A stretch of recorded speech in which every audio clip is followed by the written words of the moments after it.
हम हमारे previous videos में रिएक्ट कंपोनेंट के बारे में ऑलरेडी डिस्कस कर चुके हूँ। रिएक्ट कंपोनेंट को अगर हमें सिंप्लीफाई करके समझना है तो हम उनको लेगो ब्रिक्स की तरह कंसिडर कर सकते हैं। कोई भी react app multiple react components को मिलाकर बनती है। ठीक वैसे ही जैसे कोई भी Lego structure multiple Lego blocks या लेगो क्यूब्स को मिलाकर क्रिएट किया जाता है। And this is the major reason why React is so popular, क्योंकि रिएक्ट इज डिस्पोजेबल।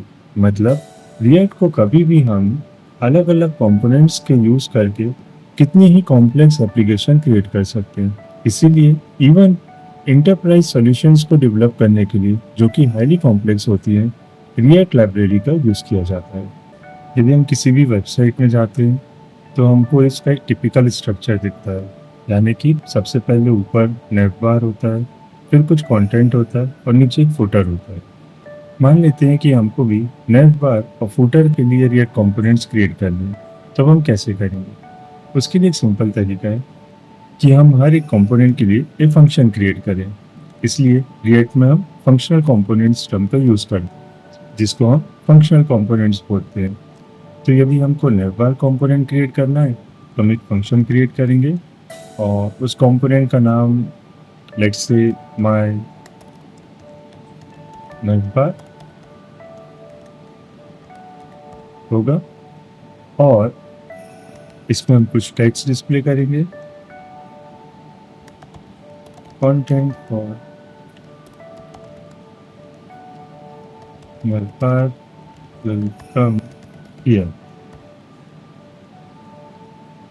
तो हमारा कंपोनेंट क्रिएट हो गया। और यदि हमको इसको हमारे वेब पेज में डिस्प्ले करना है तो पहले हम इसको रेंडर करेंगे। और किसी भी फंक्शनल कंपोनेंट को रेंडर करने का सिंपल तरीका है उसको रिएक्ट टैग के फॉर्म में रेंडर करना।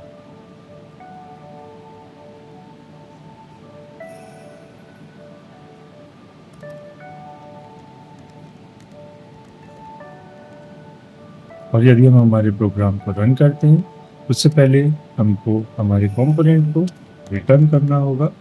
और यदि अब हम हमारे प्रोग्राम को रन करते हैं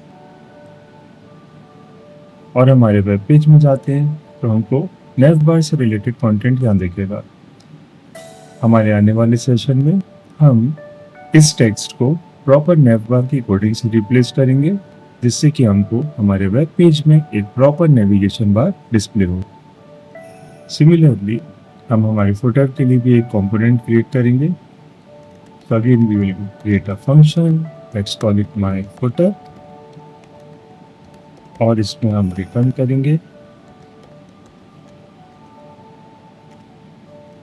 content for footer will come here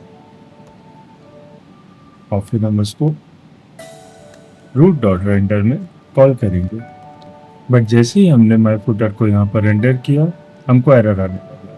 the reason being, यदि हम कभी भी रिएक्ट में मल्टीपल कंपोनेंट्स को रेंडर करना चाहते हैं तो हमको उन्हें div टैग के अंदर रेंडर करना होगा। नाउ यदि हम इन दोनों कंपोनेंट्स को div टैग के अंदर पेस्ट करते हैं तो the error will be gone.